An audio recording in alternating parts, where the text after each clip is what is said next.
Hey YouTube, it's Justin, aka Demonic Sweaters, back again with another Alesis Nitro mesh video. This one is going to be about some inexpensive upgrades you can buy on Amazon. And if you're interested in either of these, I'll post some links down below. But before you click that link, you might want to watch the whole video just to see what I have to say about these. Now the first one that I'm going to be talking about is the eDrum by Go.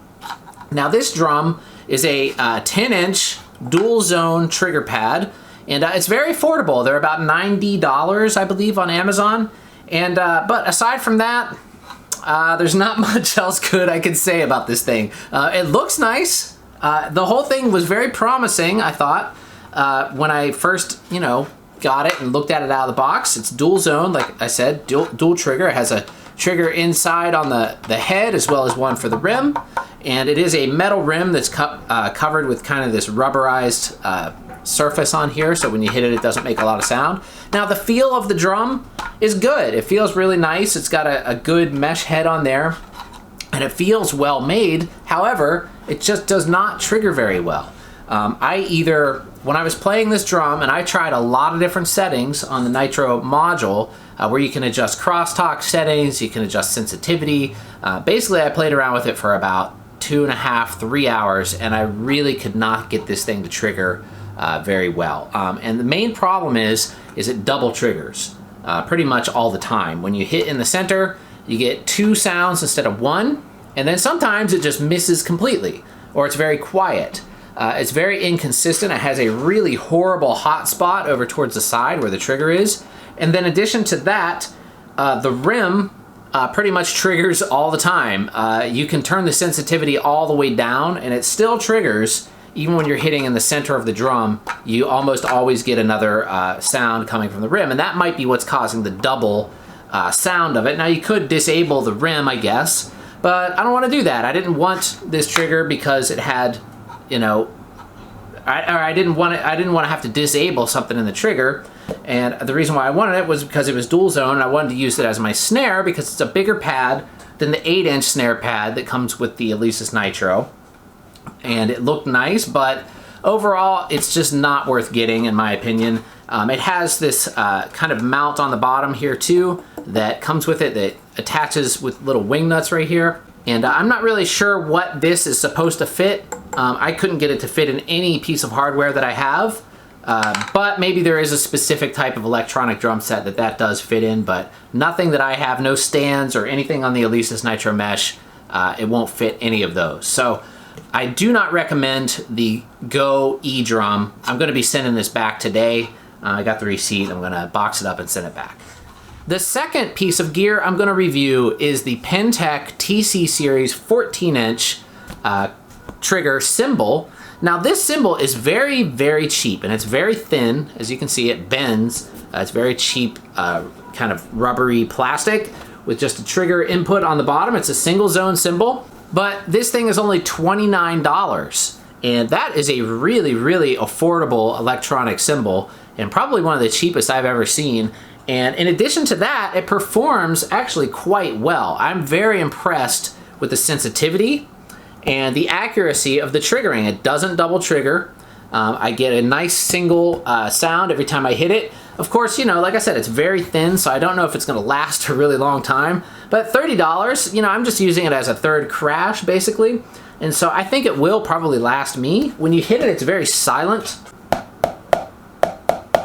Very, very silent surface. It's got this soft, rubbery hitting surface on it right here. And it's one of the quietest cymbals I've heard. It's a lot quieter than the Alesis ones, where you can hear the difference there.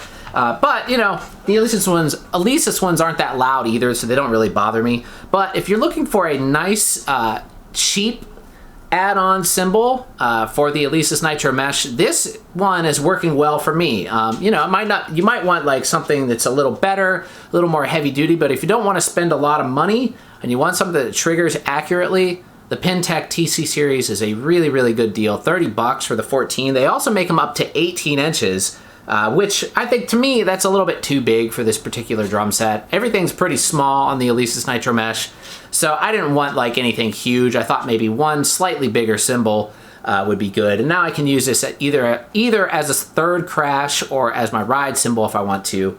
So overall, I do think it's really, really nice. I'm going to be using it and replacing my Tama Techstar huge trigger pad that I was using there as an addition for a while. So this is a nice addition. Now, as far as mounting it, what I'm using is just my basic, I've got a Ludwig flat bass cymbal stand here that I use with my acoustic drums, but I actually had one extra one.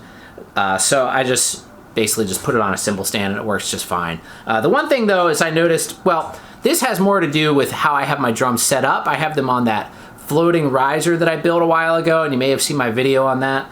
And so there's barely enough room for me to fit this on there, so I have to basically I have to squeeze the legs together like that instead of having them flat to make it fit on the actual riser itself. And also the riser, the riser vibrates quite a bit when I hit the other drums.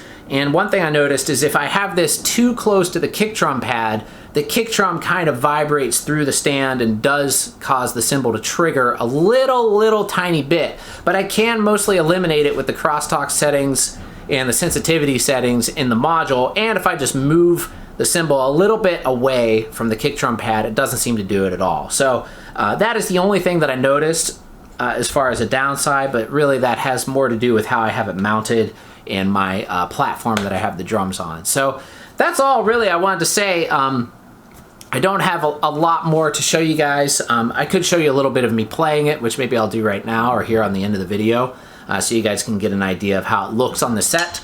But yeah, 2 upgrades. The Go eDrum I don't recommend.